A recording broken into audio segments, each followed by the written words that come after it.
Perkenalkan, saya Diki Muhammad.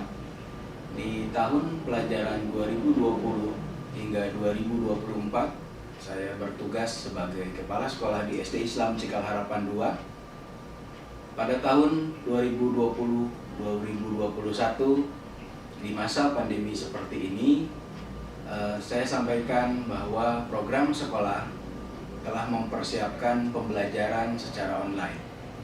Oleh karena itu, kepada anak-anakku sekalian, tetap semangat untuk belajar.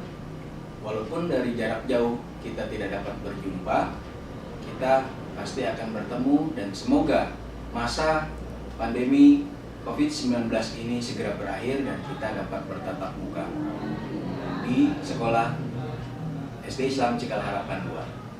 Semangat.